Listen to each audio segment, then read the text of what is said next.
오늘의 성경 말씀 요한복음 11장 28절에서 44절 말씀 보도록 하겠습니다. 한 절씩 교독합니다. 이 말을 하고 돌아가서 가만히 그 참에 마리아를 불러 말하되 선생님이 오셔서 너를 부르신다 하니 마리아가 이 말을 듣고 급히 일어나 예수께 나아가매 예수는 아직 마을로 들어오지 아니하시고 마르다가 맞이했던 곳에 그대로 계시더라. 마리아와 함께 집에 있어 위로하던 유대인들은 그가 급히 일어나 나가는 것을 보고 국하러 무덤에 가는 줄로 생각하고 따라가더니 마리아가 예수 계신 곳에 가서 배웠고 그 발 앞에 엎드리어 이르되 주께서 여기 계셨더라면 내 오라버니가 죽지 아니하였겠나이다 하더라. 예수께서 그가 우는 것과 또 함께 온 유대인들이 우는 것을 보시고 심령에 비통히 여기시고 불쌍히 여기사 이르시되 그를 어디 두었느냐 이르되 주여 와서 보옵소서 하니 예수께서 눈물을 흘리시더라. 이에 유대인들이 말하되 보라 그를 얼마나 사랑하셨는가 하며 그중 어떤 이는 말하되 맹인의 눈을 뜨게 한 이 사람이 그 사람은 죽지 않게 할 수 없었더냐 하더라. 이에 예수께서 다시 속으로 비통히 여기시며 무덤에 가시니 무덤이 굴이라 돌로 막았거늘 예수께서 이르시되 돌을 옮겨 놓으라 하시니 그 죽은 자의 누이 마르다가 이르되 주여 죽은 지가 나흘이 되었음에 벌써 냄새가 나나이다. 예수께서 이르시되 내 말이 네가 믿으면 하나님의 영광을 보리라 하지 아니하였느냐 하시니 돌을 옮겨 놓으니 예수께서 눈을 들어 우러러 보시고 이르시되 아버지여 내 말을 들으신 것을 감사하나이다. 항상 내 말을 들으시는 줄을 내가 알았나이다. 그러나 이 말씀하옵는 것은 둘러선 무리를 위함이니 곧 아버지께서 나를 보내신 것을 그들로 믿게 하려 함이니이다. 이 말씀을 하시고 큰 소리로 나사로야 나오라 부르시니 같이 읽겠습니다. 죽은 자가 수족을 배로 동이채로 나오는데 그 얼굴은 수건에 쌓였더라. 예수께서 이르시되 풀어 놓아 다니게 하라 하시니라. 아멘. 오늘 죽은 나사로를 살리시다라는 제목으로 말씀을 나누려고 합니다. 마르다가 주님을 만나서 주께서 무엇이든지 하나님께 구하는 것은 하나님이 주실 줄 압니다 하고 고백하지만 현실의 무게는 여전히 무겁죠. 여전히 오라비 나사로는 죽어 있기 때문입니다. 우리들도 하나님 앞에 믿음으로 나아가지만 우리가 닥치는 이 현실이 뭡니까? 되게 무겁죠. 예. 조금도 변하지 않는 것 같은 이 참담한 현실을 또 맞이합니다. 현실은 항상 이렇게 여전히 무겁습니다. 주님이 나는 부활이요 생명이다 라고 선언하시고 마르다가 믿느냐라고 주님이 물으셨을 때 마르다가 주는 그리스도시요 살아계신 하나님의 아들이십니다 라고 고백을 하였지만 현실의 어려움은 그대로 남아 있었던 겁니다. 주님이 그리스도시요 살아계신 하나님의 아들이다라고 고백한 후 마르다는 이제 자신의 자매인 마리아를 부르죠. 선생님이 오셔서 마리아를 부르신다라고 이제 알게 됩니다. 예수님께서 마르다만 이제 만난 상태인데 마리아도 데려오라라고 말씀을 하셨겠죠. 주님이 자신을 부르신다는 소리를 듣고 마리아는 급히 예수님께 나아갑니다. 예수님 아직 마을로 들어오지 않고 마르다가 예수님을 영접한 그곳에 그대로 머물러 계셨습니다. 주님이 직접 마리아에게 오셔서 마리아를 위로해 주실 수도 있죠. 그러나 슬픔에 빠져있던 마리아가 예수님이 계신 곳으로 찾아오도록 하신 거예요. 우리도 뭡니까? 이 세상을 살다 보면 여러 가지 문제로 슬픔에 빠질 때가 있죠. 그럴 때 사람들의 위로와 도움을 받을 수 있습니다. 그러나 진정 뭡니까? 우리를 도우시고 위로해 주실 분이 주님밖에 없음을 알고 우리는 뭡니까? 주님께 가야 되는 거예요. 주님께 간다는 게 하나님의 말씀을 통해 또 하나님의 뜻을 배우고 익히고 또 하나님을 믿고 또 위로받고 기도하고 그렇게 하는 것이에요. 성도들은 실질적으로 우리가 당하는 이 문제의 근원을 해결해 주실 분이 주님밖에 없습니다. 우리는 여러 가지로 우리가 닥친 그 문제를 해결하려고 노력을 하죠. 불신자들은 자신의 스펙을 가지고 그 일들을 해결해 나가려고 하죠. 또 그걸로 성취하는 사람들도 물론 있죠. 주님을 믿지만 실패하는 사람도 있습니다. 하지만 뭡니까? 근본적인 문제의 원인을 해결하실 분은 주님밖에 없는 거예요. 눈앞의 성공이 완전한 성공이라고 말할 수 없고 눈앞의 실패가 완전한 실패라고 말할 수 없는 거예요. 인생은 그래서 우리가 뭡니까? 긴 인생을 볼 때 결국 우리가 하나님 나라에 가느냐 못 가느냐, 그것이 뭡니까? 가장 큰 주된 뭡니까? 문제이고 해결해야 될 가장 급박한 일이죠. 그 근본적인 원인들을 해결해 나가실 분은 주님이고, 또 그 여정 가운데 우리의 문제를 해결해 주실 분 또한 주님을 우리는 알고 주님께 나가야 되는 거예요. 마리아와 함께 집에서 장례를 치르며 마리아를 위로하고 있던 유대인들도 마리아 급히 일어나서 나가는 것을 보면서 무덤에 있는 무덤에 가서 복을 하러 가려는 모양이다라고 이제 같이 뭡니까? 또 마리아를 위로해 주기 위해서 이제 따라가게 되는 겁니다. 마리아가 예수님 계신 곳에 가서 예수님을 만나고 그 발 아래 엎드려서 또 말하면 주께서 여기 계셨더라면 오라버니가 죽지 않았을 것이다라고 얘기하죠. 이건 마르다가 앞에서 했던 말과 똑같은 말이지. 마르다처럼 마리아도 주님이 오시면 자신의 오빠 나사로가 죽지 않을 것이라는 소망을 가지고 주님을 계속 기다렸던 거예요. 기다려도 오지 않은 주님. 결국 뭡니까? 오빠 나사로가 죽음을 맞이하는 것이 현실이 되었고, 이제 주님을 만나니 마음에 뭡니까? 이게 원망도 생기는 거. 주님 좀 일찍 오시죠. 주님이 좀 일찍 오셨으면 우리 오빠가 안 죽었을 건데요 라는 이런 마음들이 생기는 거예요. 여기 계셨다면 오빠 나사로는 죽지 않을 것인데 이제 뭡니까? 나사로는 죽어버렸다는 거죠. 이제 뭡니까? 그녀의 소망이 완전히 사라져 버린 거예요.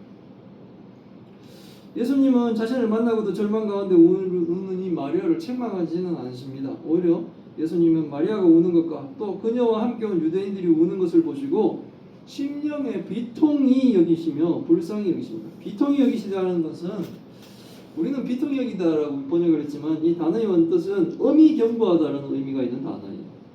예수님은 하나님이 창조하신 사람들, 하나님의 백성들, 예수님이 사랑하는 친구 나사로와 그의 여동생들이 겪고 있는 이 죽음이라는 악에 대해 하나님은 뭡니까? 그 세상의 막노릇하는 죽음에 엄히 경고하시고, 또한 뭡니까? 악에 지금 분노하고 계십니다. 예수님의 이 비통함에는 이 세상 하나님이 창조하여 하나님과 더불어 살게 하려고 했던 그 사람들을 이렇게 절망과 좌절을 겪게 하는 이 죽음이, 세상의 왕 노릇하고 있는 이 죽음을 하나님은 뭡니까? 엄히 경고하고 또한 뭡니까? 분노하고 계십니다. 우리가 뭡니까? 이 죽음에 목이 메어서 완전히 뭡니까? 세상에 종처럼 살잖아. 남들보다 덜 먹고 살다가 죽을 거. 남들보다 뭡니까? 화려한 인생을 살지 못하고 죽을 거. 우리는 그 죽음에 종되어 악도 뭡니까? 스스럼없이 행하고 살고 아주 끔찍한 악들을 정하죠. 캄보디아 우리 대학생 청년, 물론 그 사람이 뭡니까? 거기 가는 과정이 그렇게 깨끗하지는 않았다 할지라도 다른 나라의 이 청년을 이렇게 깨어서 아주 비참하게 죽음에 이르게 하는 그런 악한 문제들. 이 죽음이라는 것이 사람을 이렇게 비참하게 만드는 거예요. 이제 그 죽음에 대해 엄히 경고하시며 비통하시고, 또한 그 울고 있는 마르다와 마리아, 그리고 사람들을 보며 불쌍히 여기시는 예수님은 죽은 나사로를 어디에 두었냐라고 물으십니다. 예수님이 죽음을 찾아가 가시겠다는 거죠. 예수님이 죽음의 문제를 지금 해결하시겠다는 겁니다. 그들이 와서 옵소서 하면서, 아니 전지전능하신 성자 하나님이신 예수님이 눈물을 흘리십니다. 세상 천지 무엇보다 높으신 예수님이 마르야와 마르다와 함께 눈물을 흘리시는 거예요. 예수님의 눈물은 우리의 고통을 외면하지 않으시며 우리의 고통에 함께 울어주시는 하나님의 이 거룩하신 눈물인 겁니다. 죄와 죽음으로 고통받고 살아가는 인류에 대한 긍휼함으로 눈물을 흘리시는 거예요. 우리가 죽음을 맞게 된 것은 우리 죄 때문에 죽음을 맞게 된 거죠. 죽어도 싸다는 거죠. 왜? 우리 죄의 대가가 죽음이기 때문에 그 대가를 받는 것이 당연하죠. 그럼에도 불구하고 하나님은 창조한 우리를 불쌍히 여기시고 긍휼히 여기셔서 구원하시기를 원하십니다. 이 죽음의 문제를 해결하시기를 원하시고 계십니다. 그리고 비통해하고 우리가 가슴을 저여오며 하나님을 찾고 있는 자들의 그 눈물을 하나님도 불쌍히 바라보시고 계시는 거예요. 예수님이 눈물을 흘리시는 거 보고 유대인들이 말합니다. 예수님이 나사로와 그의 누이들을 얼마나 사랑했으면 저렇게 눈물을 흘리는가? 라고 말합니다. 그러나 그 중에 또 어떤 사람들이 이런 사람도 있습니다. 예수님이 맹인의 눈을 뜨게 하면서도 나사로를 죽지 않게 할 수는 없었더냐라고 말하는 이 불신앙과 불충한 빈정거리는 말들을 하는 사람들이 있다는 거죠. 똑같은 현상을 보고도 하나님께 감사가 하는 사람이 있고 하나님을 비난하는 사람이 있다는 거죠. 똑같이 아름다운 세상을 보면서도 하나님의 창조 세상을 하나님께 감사드리며 보는 사람이 있고, 또 인간의 아버지 뛰어난 능력으로 하나님은 없다라고 하나님의 존재를 부정하려는 사람들이 있다는 겁니다. 끝까지 믿음 없는 자의 빈정거리면서 예수께서 다시 속으로 비통히 여기시며 무덤에 가십니다. 그 무덤은 구리고 돌로 막아놓은 무덤이, 다친 무덤을 본 사람들이 죽음 앞에서 뭡니까? 완전히 절망하는 거죠. 예수님이 앞에 계신데도 불구하고 돌로 막힌 무덤은 사람을 절망시킵니다. 우리도 이럴 때 다 끝났다라고 사실은 절망을 하죠. 예수님을 믿고 하나님의 백성이 되어 기도를 하면서도 현실 앞에서 뭡니까? 무너지고 좌절하려고 하는 우리의 연약함에서 우리는 뭡니까? 이제는 깨어나야 되는 거예요. 나를 넘어뜨리고 나를 뭡니까? 절망에 빠뜨리려고 하는 이 세상에 우리가 굴복하여 그들이 주는 그 절망에, 악이 주는 그 절망에 우리가 절망하는 것이 아니라 우리는 뭡니까? 항상 어디에 있든 어떤 상황이든 하나님을 보고 주님을 붙잡고 우리는 뭡니까? 소망 가운데 일어나야 되는 거예요. 절망은 뭡니까? 불신자들이나 하는 일이라는 거죠. 예수께서 돌을 옮겨 놓으라고 하십니다. 닫힌 무덤의 문을 열라고 하는 겁니다. 지금 주님이 역사하고 계시는 거예요. 그러자 나사로의 누이 마르다가 절망을 말합니다. 주여, 죽은 지가 나흘이나 되었습니다. 벌써 시체가 썩어 냄새가 난다라고 얘기하고 있습니다. 앞에서 주는 그리스도시요 살아계신 하나님의 아들이다라고 신앙을 고백한 마르다지만 지금은 뭡니까? 완전히 불신자의 모습이죠. 마르다의 경험은 완전히 믿음을 덮어버립니다. 마르다의 경험상 죽은 지 나흘이 지나고 시체가 썩어 냄새가 난다면 이미 뭡니까? 돌이킬 수 없는 상황입니다. 예수님이 와도 이번에는 안 된다는 거죠. 혹시 우리가 이런 신앙을 가지고 있지는 않은지 우리를 한번 살펴보시기 바랍니다. 문제가 닥칠 때 이번 문제는 하나님도 어쩔 수 없다. 우리 스스로 믿음을 포기하지는 않은지 우리를 살펴보시기 바랍니다. 전지전능의 하나님께 능치 못함이 없음을 우리가 아시길 바랍니다. 내가 전지전능한 하나님이 못하실 일이 없다라고 선포하고 믿는다라고 하면서도 자기의 눈앞에 닥치는 그 문제에서는 뭡니까? 하나님도 어쩔 수가 없다라고 우리는 스스로 포기하고 하나님의 능력을 과소평가하지는 않는지 우리를 살펴보기 바랍니다. 하나님이 전능하신 분이기 때문에 우리는 뭡니까? 기도하는 거잖아요. 하나님이 못하실 일이 없는 분이기 때문에 우리는 기도하는 거예요. 그래서 우리 눈에 보이지 않지만 우리는 믿음이라는 것이 바로 눈에 보이지 않는 것에 대한 뭡니까? 소망이지 않습니까? 그 일을 이루시는 분은 또한 하나님이심을 믿으시기 바랍니다. 우상을 백날 깨어나도 못합니다. 그럼에도 불구하고 많은 사람들이 우상 믿겠다고 새벽에도 뭡니까? 일어나고 새벽 밤에도 뭡니까? 산을 올라가서 큰 바위 위에 절하고 큰 신상에다가 절하고 하지 않습니까? 근데 하물며 그런 돌덩이에도 그 소망을 가지고 있는 사람들이 있는데 우리는 뭡니까? 살아계신 하나님께 소망을 가지지 못한다면 그게 바로 불신앙입니다. 오직 하나님을 믿으며 하나님의 전능함에 의지하며 그리고 뭡니까? 우리의 구원 여정 가운데 하나님이 인도해 주실 것을 믿으며 한 번의 실패와 또 한 번의 성공에 일희일비하지 않고 오직 하나님을 보며 앞으로 나아가는 거예요. 예수님이 이르시되 예수님의 말을 믿으며 하나님의 영광을 볼 것이다 라고 하십니다. 예수님의 말을 믿어야지. 말씀을 믿어야 성경에 하나님의 말씀을 믿어야지 뭡니까? 하나님의 영광을 보죠. 이거 반대로 얘기하면 뭡니까? 믿지 못하면 하나님의 영광을 볼 수 없다는 거예요. 그래서 불신자들은 지금도 하나님의 영광을 보지 못합니다. 그래서 불신자들은 하나님을 믿지 못해서 심판을 받고 결국은 뭡니까? 지옥으로 가는 거예요. 그 인생 사는 동안 얼마나 많은 사람들이 그 앞에 와서 하나님의 영광을 볼 수 있는 기회를 주었습니다.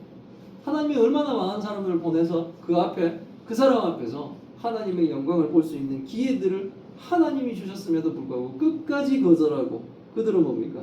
하나님의 영광을 결국 보지 못하고 믿지 못하고 지옥의 물속으로 들어가게 되는 거예요. 사람들은 무덤에 돌을 옮겨 놓습니다. 결국 이게 믿음의 행위예요. 순종인 거죠. 사람들이 순종하여 무덤의 돌을 옮기니 이제 예수님이 일을 하시는 거예요. 우리가 무덤의 돌을 옮기는 그 믿음의 행위는, 순종은 우리에게 있어야 된다는 거예요. 눈을 들어 우러러보며 성부께 성부하나님께 기도합니다. 아버지와 내 말을 들으신 것을 감사하나이다 하십니다. 하나님의 뜻이 이미 이루어지고 있음을 선포하는 믿음의 고백을 주님이 하고 계시는 거예요. 예수님은 성부 하나님이 항상 예수님의 기도를 들으시는 줄 알았다고 합니다. 예수님이 항상 하나님이 자신의 기도를 들으시는 줄 아신다고 하시는 말씀은 예수님을 둘러싼 무리들을 위해 하시는 말씀이에요. 무슨 말씀이냐면 예수님이 행하신 행위와 기도하시는 것을 통해 결국 나사로를 살리시는 것을 통해 사람들이 성부 하나님이 예수님을 그리스도로 보내신 것을 그들이 믿게 하시려는 목적인 거예요. 성경에 기록되어 있는, 성경을 이렇게 기록하신 이 목적이 바로 예수님이 하나님이 보내신 하나님의 아들이심을 우리들에게 믿게 하는 거예요. 근데 그것을 안 믿으면 뭡니까? 하나님 말씀을 안 믿는 거죠. 지금 예수님이 이들 앞에서 기도하시고 하는 이 모든 것, 그리고 나사로를 살리는 이 모든 이유는 사람들로 하여금 예수 그리스도를 믿게 하기 위해서입니다. 2000년이 지나서 지금 이 요한복음 11장을 보고 있는 나사로를 살리는 이 그 사건을 우리가 알게 하시는 이유도 우리가 예수님 그리스도를 믿게 하시는 거예요. 제발 좀 믿으라는 거죠. 죽은 나사로를 살리는데도 안 믿을 거냐라고 하시는 거예요. 예수님이 이틀을 더 머무시며 나사로가 죽은 후 나흘이 지나 베다니에 오신 이유도 바로 사람들이 예수님이 하나님이 되심을 믿게 하려고 하시는 하나님의 계획입니다. 완전히 살 소망이 없는 그 상황에서도 나사로를 살리시는 것, 그것이 하나님만이 할 수 있는, 전능하신 하나님만 할 수 있는 하나님의 능력이십니다. 그런 하나님을 보여줘도 뭡니까? 안 믿으면 어떻게 돼요? 답이 없는 거죠. 예수님이 이 말씀하시고 기도를 마치시고 예수님은 큰 소리로 나사로야 나오라, 나사로를 부르십니다. 예수님은 죽은 자의 이름을 아시고 그 이름을 불러 죽음에서 다시 살아나도록 나사로를 부르시는 거예요. 예수님이 나사로를 부르자 어떤 일이 벌어집니까? 죽은 나사로가 살아서 수족을 배로 묶은 채로 지금 수의를 입은 상태야. 머리부터 발끝까지 천으로 징징징징 감은 거죠. 우리가 보는 뭡니까? 미라의 모습처럼 그렇게 했겠죠. 나사로의 얼굴도 여전히 수건에 쌓여 있습니다. 그러나 살아서 걸어서 나오는 겁니다. 예수님이 나사로의 몸을 감았던 배와 얼굴을 쌌던 수건을 풀어놓아 다니게 하라고 하십니다. 나사로를 묶고 있던 죽음에서 새 생명을 얻은 나사로를 자유롭게 하라는 말씀이에요. 이제까지 나사로와 마르다 그리고 마리아를 절망에 이르게 했던 이 죽음의 문제가 예수 그리스도로 인해 완전히 해결된 겁니다. 이것으로 우리는 주는 그리스도시요 살아계신 하나님의 아들 되심을 우리는 확실히 믿어야 되는 거예요. 믿으세요? 아멘. 죽은 자를 살리는 분은 오직 하나님밖에 없습니다. 우리를 절망하게 하는 어떠한 문제도 오직 하나님만이 해결해 주실 수 있는 겁니다. 주님이 우리의 이름을 부르십니다. 누구야? 나오라는 거죠. 절망에 갇혀 있는 누구야? 주 예수 그리스도를 믿고 나오라는 거예요. 우리의 무덤 같은 문제에서 주님의 음성을 듣고 순종하며 우리가 나올 수 있기를 바랍니다. 우리가 믿는 예수님이 진짜 그리스도시요 살아계신 하나님의 아들이심을 믿으시고 기도하며 주님과 영원히 동행하는 참 교회와 참 성도 다 되시기를 기원합니다. 아멘. 아멘. 예, 기도하겠습니다. 하나님 감사합니다. 오늘의 말씀을 통해 하나님의 뜻을 알게 하시니 감사드립니다. 오늘의 말씀을 통해 위로를 받습니다. 절망적인 문제 앞에서 믿음을 잃고 방황하였던 우리를 용서하여 주옵소서. 죽음이 지배하는 세상 속에서 주님이 부활의 생명으로 오심을 감사드립니다. 마르다와 마리아의 눈물을 아시고 우리의 눈물 속의 고통을 아시는 주님 감사합니다. 우리가 함께 울어주시는 주님의 거룩하신 눈물에 위로를 받게 하시니 감사드립니다. 우리의 무덤 같은 절망 속에서도 주님의 음성을 듣게 하옵소서. 우리에게 무덤의 돌을 옮길 수 있는 믿음과 순종의 힘을 허락하여 주옵시고 냄새나는 현실 속에서도 주님의 영광을 기대하게 하옵소서. 주님이 우리의 이름을 부르며 나오라 하실 때 순종하며 나아가게 하여 주옵소서. 우리를 묶고 있던 모든 죽음의 수위를 벗어버리고 주께서 주시는 자유를 누리게 하여 주옵소서. 날마다 주의 영광을 경험하고 바라보는 참교회, 참성도 다 되게 주님 도와주옵소서. 하나님, 큰 병으로 고통받고 있는 주의 딸들 기억하여 주옵소서. 힘들고 어려운 시간이 7년이 지났습니다. 이 오랜 시간 가운데서 주님이 우리를 버티게 하셨고 주님이 우리에게 소망을 주셨음을 고백합니다. 이제 아버지 그 병, 아버지 주님이 해결하여 주옵시고 건강한 몸을 회복하여 죽는 날까지 주님을 찬양하며 주님 앞에 찬송될 수 있도록 주님 도와주옵소서. 또 힘든 시간 견디고 있는 그 가족들 하나님 위로하여 주옵소서. 마르다와 마리아의 그 눈물에 주님께서 우셨던 것처럼 아버지 그 고통을 하나님이 알고 계신다는 것을 알게 하여 주옵시고 믿음이 조금도 흔들리지 않도록 주님의 굳건한 팔로 붙들어 주옵소서.